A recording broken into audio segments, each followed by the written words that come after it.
Welcome to our video. Now we can develop a WordPress theme and we can also develop a WordPress plugin.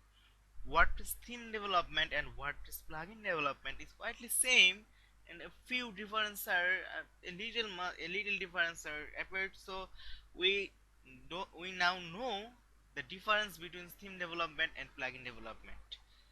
We can develop a plugin now.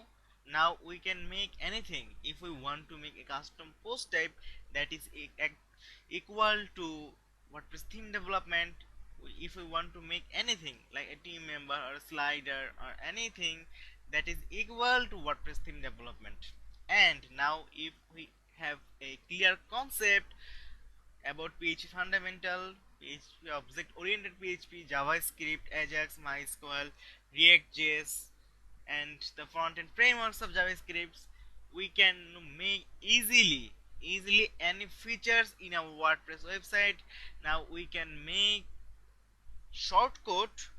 So we have completed our basic WordPress development and plugin development, and we can do advanced work now. So in programming, practice is must. We have to practice more and more, and the updated things always brings some new. So we have to look on the updates of WordPress. We look the update of PHP, JavaScript, Ajax. We have to look these updates, and if we want to make advanced level plugin, and if I want to sell in marketplaces, so how I will sell it, that will be shown in next video. Thank you for watching this course. Stay safe, stay good. Thank you.